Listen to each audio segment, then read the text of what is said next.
नमस्कार, मैं अमित गोदियाल और आप देख रहे हैं उत्तराखंड हलचल। तो फिर से एक बार उत्तराखंड हलचल में बात करेंगे डीएलएड की जो भर्तियां इस समय आई हैं उसको लेकर बहुत तरीके के सवाल भी उठ रहे हैं और सवाल उठने वाजिब भी नजर आते हुए कहीं ना कहीं नजर आ रहे हैं।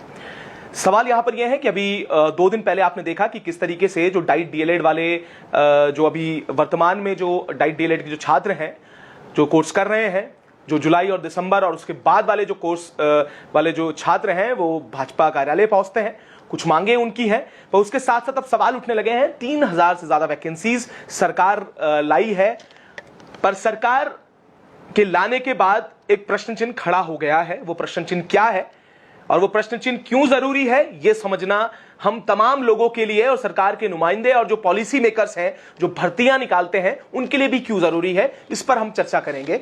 और ये कोई नया मामला नहीं है डीएलएड वालों को लेकर, ये हमेशा से इससे पहले भी एक लंबी लड़ाई डीएलएड वालों ने लड़ी और भर्तियां आने का समय उसके बाद जब आ जाती हैं तो इस तरीके के जो विवाद हैं वो शुरू हो जाते हैं। इस पर पॉलिसी मेकर्स को और जो भर्तियां निकालती हैं उसको भी बड़ा समझना सोचना चाहिए। इस पर चर्चा करने के लिए हमारे साथ शिव प्रसाद सेमवाल जी है, क्योंकि 2 साल पहले भी ऐसे ही डीएलएड की जो मांग थी उसको लेकर शिव प्रसाद सेमवाल जी लगातार ये लड़ाई लड़ रहे थे। पर आज एक अहम सवाल है जिनसे सेमवाल जी से जान भी लेते हैं, जो यही सवाल उस दौरान पर सेमवाल जी सरकारों को भी जगाने का कार्य कर रहे थे, पर वही आज ये सवाल फिर से खड़े हो गए। सेमवाल जी, 2 साल के बाद वैकेंसी जरूर आई है, इसलिए सरकार ने एक अच्छा स्टेप लिया है इस पर सवाल वहीं खड़े हो गए हैं। वो मैं जानना चाहूंगा कि 3000 वैकेंसीज हैं और अभी जो वर्तमान के जो जुलाई दिसंबर और उसके बाद वाला जो डीएलएड का बैच है वो अब ये कहता हुआ नजर आ रहा है कि हमारा क्या होगा। सवाल यहां पर आ गया है। हाँ, ये अपने आप में दुर्भाग्यपूर्ण तो है ही कि पहले तो वो भर्तियां नहीं निकाल रहे थे, पहले तमाम लोग आंदोलन कर रहे थे लगातार, और जब भर्तियां निकाली तो सीधे 3000 से ज़्यादा भर्तियां निकाल रहे हैं। जबकि उत्तराखंड में जो वर्तमान में जितने भी टोटल डाइट मिला दिए जाएं तो मात्र 327 जो प्रशिक्षु हैं वो प्रशिक्षण ले रहे हैं, और सितंबर तक भी इसमें टोटल जो सेमेस्टर वगैरह हैं लगभग 650 के करीबन जो है डीएलएड प्रशिक्षु प्राप्त हो पाएंगे हमें डाइट से। ठीक है, ऐसे में सीधे 3000 भर्तियां निकालने का कोई ज्यादा औचित्य नहीं है। इससे क्या होगा कि उत्तराखंड के साथ खिलवाड़ होगा। बेसिकली हो क्या रहा है, होना क्या चाहिए कि एक और ये जो भर्तियां निकाली जा रही हैं ये 2 चरणों में निकाली जा रही है। बिल्कुल, कि एक बार आप निकाल लीजिए 1000 के लिए, उसके बाद 2 चरणों में निकाल दीजिए, 3 चरणों में निकाल, है ना। ये सीधा सीधा ऐसा लग रहा है कि कोई भर्ती मतलब भले ही सरकार की मंशा ना हो, लेकिन इसमें कोई दो राय नहीं है कि इससे बड़े पैमाने पर भर्ती घोटाला होने की संभावनाएं है, क्योंकि उत्तराखंड विरोधी लोगों के बीच में शिक्षा मंत्री जैसे बड़े पदों पर रहने के कारण पिछली सरकारों में भी जो शिक्षा मंत्री रहे हैं वो उनकी उत्तराखंड के लिए कोई ज़्यादा भावनाएं नहीं थी। उसके कारण क्या हुआ कि जो ये एक बड़ा मतलब वैसा पॉइंट है कि उत्तराखंड में जो डीएलएड कराए जाते हैं वो डाइट कराते हैं, डीएलएड सरकारी जो डाइट है, और दूसरे राज्यों में प्राइवेट कॉलेजों को भी डीएलएड कराने की मान्यता है। उत्तराखंड में प्राइवेट कॉलेजों को मान्यता इसलिए नहीं है डीएलएड कराने की क्योंकि बोला जाता है कि साहब हम क्वालिटी एजुकेशन देना चाहते हैं, इसलिए प्राइवेट कॉलेज उत्तराखंड में नहीं खोले जाएंगे।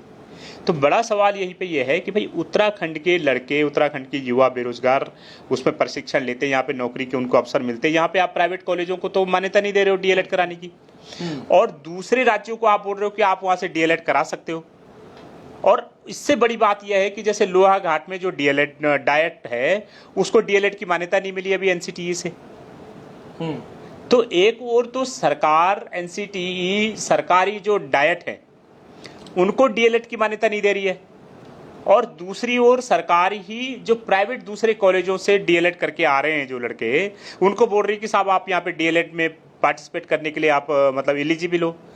और ऐसी तमाम ऑडियो रिकॉर्डिंग, व्हाट्सएप चैट, मतलब सोशल मीडिया पे भरा पड़ा है कि जिसमें जो दूसरे राज्यों, मध्य प्रदेश है, दूसरे राज्यों में जो डीएलएड कराते हैं, उत्तर प्रदेश, राजस्थान वगैरह है, कई और जगह है, कि उनकी डीएलएड का सीधा ये रहता है कि आप फीस दीजिए, आपको न प्रैक्टिकल में आने की जरूरत, न प्रशिक्षण लेने की जरूरत, आपको कुछ करने की जरूरत नहीं, बस आपको डीएलएड की डिग्री पकड़ा दी जाएगी। तो बड़ा सवाल ये है कि भैया एक और आप जो सरकारी डाइट है उसको तो डीएलएड का वो दे नहीं रहे हो आप मान्यता, उन बेचारों को डीडी हाट जा करके डीएलएड करना पड़ रहा है, चंपावत लोहाघाट के लोगों को। जो इस बार मेरे ख्याल से पिछली बार भी 60-70 के करीबन वहाँ पे लड़के जो है डीएलएड कर रहे थे प्रशिक्षु।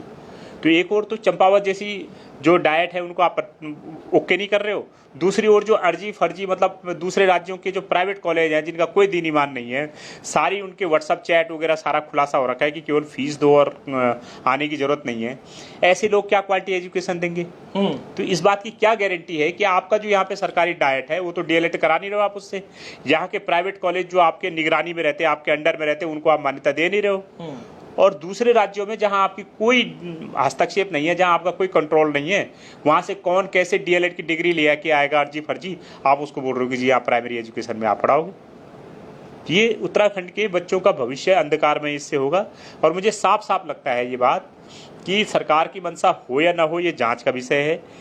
किसी शिक्षा अधिकारी का या किसी शिक्षा मंत्री का इस मामले में कोई क्या मतलब क्या गलत इंटेंशन है, ये जांच का विषय है। लेकिन इससे सीधे सीधे उत्तराखंड के बेरोजगारों पर बुरा असर पड़ेगा। उत्तराखंड के जो नौनिहाल है प्राइमरी एजुकेशन लेने के लिए उनकी शिक्षा दीक्षा पे बुरा असर पड़ेगा। और उत्तराखंड की जो पूरा सिस्टम है, जो प्राइवेट कॉलेजेस है या जो डाइट सिस्टम है, उस पर भी बुरा असर पड़ेगा। तो ये अपने आप में मुझे लगता है कि इस बात की तह तक नहीं जाया गया और ना इस बात को सीरियसली लिया गया कि इसके कॉन्सिक्वेंसेस क्या होंगे। अभी आप मुझे दिखा रहे थे कि भाई वो मध्य प्रदेश में जो व्हाट्सएप चैट वायरल हो रही है कि 60,000 रुपये फीस दे दो और आने की भी जरूरत नहीं है, कुछ करने की भी जरूरत नहीं है और आपको डिग्री मिल जाएगी। ऐसे पिछले 2 साल पहले भी बहुत सारे ऑडियो वायरल हुए थे। तो मेरा तो सरकार से ये निवेदन है कि तत्काल दूसरे राज्यों से डीएलएड कराए जाने पर, उत्तराखंड में नौकरी दिए जाने पर बैन लगे। और अगर आपको दूसरे राज्यों से मतलब प्राइवेट डीएलएड को मान्यता देनी है तो उससे ज़्यादा बेहतर है कि आप उत्तराखंड में डीएलएड करने वाले लोगों को मान्यता दो, जिसपे गवर्नमेंट के सरकारी सिस्टम का, एजुकेशन सिस्टम का पूरा हस्तक्षेप हो, यहाँ के लॉ एंड ऑर्डर का पूरी देख रेख हो, पूरी मॉनिटरिंग हो। ऐसा कोई सिस्टम होना चाहिए। सवाल यही है सिमल जी, अभी तक जो अभी 3 वैकेंसीज आई हैं उसमें कहीं पर भी यही उनका सवाल है। सवाल यहाँ पर ये खड़ा होता है कि जो जिनका सिलेक्शन हो जाएगा या जो इस भर्ती में आ जाएंगे वो ये आरोप भी लगाएंगे कि ये लोग जानबूझ के ऐसा कुछ कर रहे हैं, ये लोग ये चाहते हैं कि हमारी नौकरी न लगे। बस सवाल आपने किया कि नौनिहालों का सवाल है, ये सवाल उन छात्रों का है जैसे आपने बात की, दूरस्थ क्षेत्रों में ट्रेनिंग कर रहे हैं जो लोग, जो असल में पढ़ा रहे हैं, जो क्वालिटी पे ध्यान दे रहे हैं। और जब मेरी परसों उन लोगों से जब बात हुई तो उन्होंने सच में ये बात कही कि ये हमारे साथ खिलवाड़ है और इसमें हो सकता है कि कई ऐसे अधिकारियों की आपने बात की या कुछ हो सकता है ऐसी लोग हों जो डायरेक्टली और इनडायरेक्टली इस भर्ती को प्रभावित कर रहे हों। सवाल आपने एक बड़ा अच्छा ऑप्शन दिया और यही स्टूडेंट्स भी कह रहे थे, छात्र भी कह रहे थे कि इस भर्ती को एक साथ ना कराकर एक उसमें अलग अलग उसमें कैटेगरी में किया जाए, जिससे 750 के आसपास के जो इनकी अभी जो बैच है वो निकल कर जब आएगा तो शायद ये सारी चीजें सिस्टम में सही हो जाएं। पर आपको क्या लगता है सिम्बल जी कि प्राइवेट को यहां पर इनकार और दूसरे राज्यों से यही की सरकार कर रही है? कहीं ना कहीं इसमें इंटेंशन पे सवाल खड़े होते हैं और मेरी सरकार से मांग है कि भैया इस पे आप तत्काल संज्ञान लीजिए और जो उत्तराखंड के जो लोग हैं वो जो आवाज़ उठा रहे हैं आप इसको मानिए, इसको समय रहते आप संज्ञान लीजिए। उससे क्या होगा, वरना कि इससे सिस्टम खराब होगा, इससे सरकार की सत्यनिष्ठा भी संदिग्ध होगी और कहीं ना कहीं ये मैसेज जाएगा कि सरकार खुद चाहती है या सरकार में बैठे कुछ लोग ऐसे लोग हैं, चाहे वो ब्यूरोक्रेसी के लेवल पे हों या चाहे किसी भी लेवल पे हों, वो लोग उत्तराखंड के जो युवा हैं, बेरोजगार हैं और उत्तराखंड के जो नौनिहाल हैं उनके बारे में अच्छा नहीं सोचते, उनके बारे में वो गंभीर नहीं है।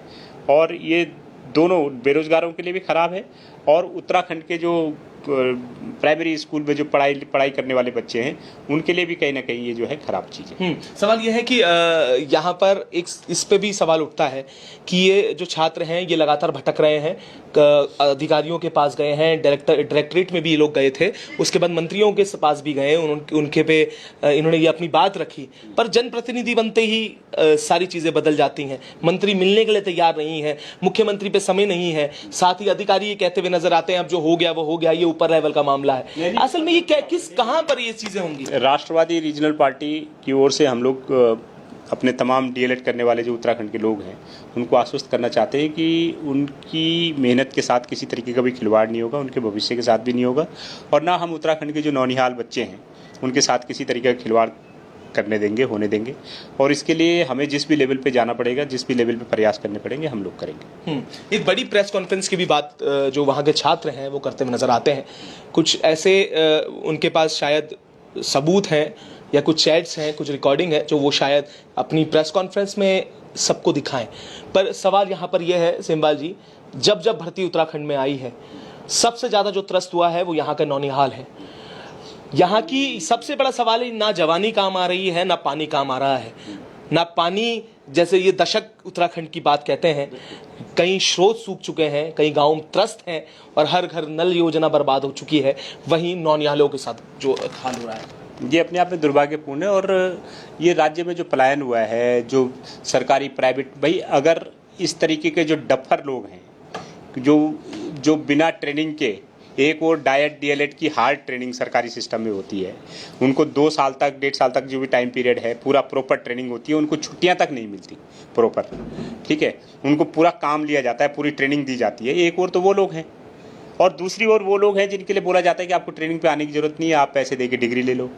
तो ऐसे लोग जब प्राइमरी स्कूलों में पढ़ाएंगे तो भाई फिर लोग प्राइमरी स्कूलों में अपने बच्चे, प्राइमरी स्कूल जो लगातार बंद हो रहे हैं, सरकारी स्कूल, प्राइमरी स्कूल, उसके पीछे ये तो एक बड़ा कारण है कि बिना प्रशिक्षण प्राप्त लोग जब पढ़ाएंगे तो फिर अभिभावक चाहे 2 जून की रोटी का जुगाड़ किसी भी तरीके के कर रहे हों, लेकिन वो अपने बच्चे के साथ, भविष्य के साथ तो खिलवाड़ नहीं होने देंगे। फिर वो किसी तरीके से अपना पेट काट करके, किसी भी तरीके से कुछ भी करके जो है वो अपने बच्चों को प्राइवेट स्कूलों में पढ़ाएंगे। और यहाँ पे उत्तराखंड में जो मशरूम की तरह ये प्राइवेट स्कूल रोज मतलब दर्जनों खुल रहे हैं, उसके पीछे बड़ा कारण यही है कि सरकार जो है प्राइमरी स्कूलों के प्रति सेंसिटिव नहीं है। और इस तरीके की जो पॉलिसीज़ हैं, कि जो डाइट डीएलएड की पॉलिसी आप अभी जो हम लोग डिस्कस कर रहे हैं, उसके कारण तो नुकसान हो रहा है। तो मेरा सरकार से भी निवेदन है कि इसको समय रहते आप देखें, इसको समझें और इस पर तत्काल रोक लगाएं। वो लोग बड़े परेशान हैं क्योंकि इसमें ये भी होना चाहिए, जो लोग ये जो सिस्टमेटिक एक मैनर में अगर ये चीज़ें हो जाएं तो जिनको नौकरी मिलनी है उन्हें भी नौकरी मिल जाए। इस तरीके का फ्रेमवर्क में अगर काम होता है तो उसके लिए क्या करने वाले सिम्बल जी? क्योंकि देखिए वो लोग भी, मुझे पता है कि डाइट डीएलएड वाले जो लग चुके हैं, जो पास आउट हो चुके हैं, उनके मन में भी ये देखकर ये लग रहा होगा कि ये प्रश्न चिन्ह उठा देते हैं, हमारी नौकरी लगने की बारी आती है। मुझे पता है, हमने तमाम घोटाले कवर किए हैं। हम कि हम तो ये नहीं कह रहे हैं कि ये कैंसिल करो, और जो हम कह रहे हैं उसकी मंशा और उसकी जो सोच है वो भी यही है कि 3000 भर्तियां एक साथ निकालोगे, उसमें कौन लोग लगेंगे? उत्तराखंड के लोग लगेंगे क्या? भाई उत्तराखंड में जो डाइट डीएलएड कर रहे हैं अभी टोटल सितंबर तक भी लगेंगे तो 650 है, और अभी वर्तमान में जो लोग ट्रेनिंग ले रहे हैं वो लगभग 327 के आसपास है।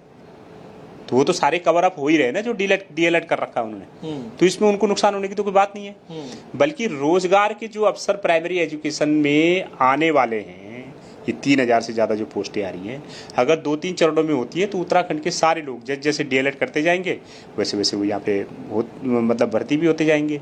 उसके कारण क्या होगा कि उत्तराखंड के लोगों को उत्तराखंड से बाहर पलायन नहीं करना पड़ेगा। जो इस क्षेत्र में पढ़ाने वाले क्षेत्र में है उनको यही नौकरियाँ मिल जाएंगी, अपने घर के आसपास ही वो लोग रहेंगे, तो ज़्यादा बेहतर है। भी घर की भी देखभाल करेंगे, खेतीबाड़ी की देखभाल करेंगे, और अगर आप उनको पलायन करना पड़ेगा तो ना तो उनसे खेत संभलेंगे, ना उनसे यहाँ के बच्चे संभलेंगे, ना उनसे अपने यहाँ पे माँ बाप परिवार की जो देखभाल वो यहाँ पे कर सकते हैं, ना वो हो पाएगी। तो पलायन क्यों बढ़ रहा है? इसीलिए तो हो रहा है कि इस तरीके की पॉलिसीज़ है।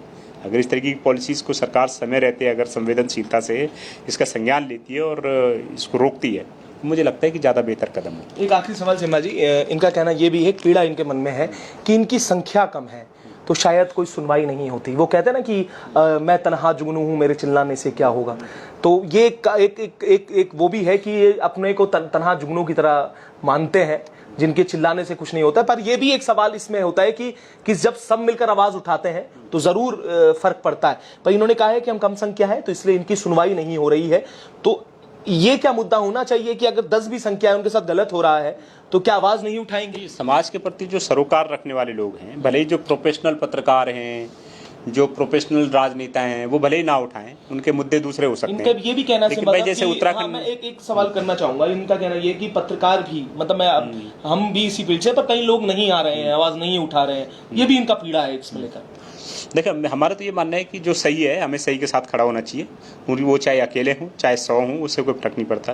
भाई एक जिम्मेदार मीडिया चैनल होने के नाते आप भी इस बात को उठा रहे हैं, हम लोग भी लगातार इस पर लड़ाई लड़ते रहे हैं, इनके जो आंदोलन है लगातार इनके साथ खड़े रहे हैं। तो जाहिर सी बात है कि अगर ये अपनी मदद करने के लिए खुद से तैयार होंगे तो इनकी मददगार और भी लोग नए निकल के सामने आ जाएंगे। और एक सही बात है, अगर अंधेरा कितना भी घना हो लेकिन एक दिए के प्रकाश से अंधेरा मुकाबला नहीं कर सकता। तो इनकी बात सही है, इनकी बात तर्कसंगत है, इनकी बात नैसर्गिक न्याय के सिद्धांत पर आधारित है। तो मुझे लगता है कि इनकी बात के पक्ष में एक लॉजिक होना ही पर्याप्त है। एक संवेदनशील और कल्याणकारी सरकार को इनकी जेन्युइन बात को, जेन्युइन मांग को माना जाना चाहिए।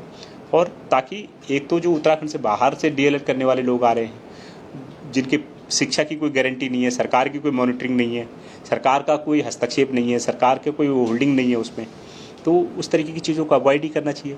अब ऐसे तो कोई भी डिग्री कहीं से खरीद के ले आएगा तो उससे तो उत्तराखंड का ही बुरा होगा ना।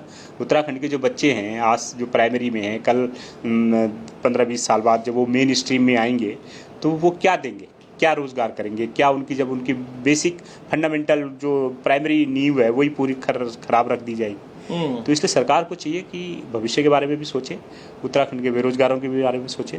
और मुझे लगता है कि सरकार अगर ये सोचती है तो ये 2-3 पार्ट में ये भर्तियाँ होती हैं।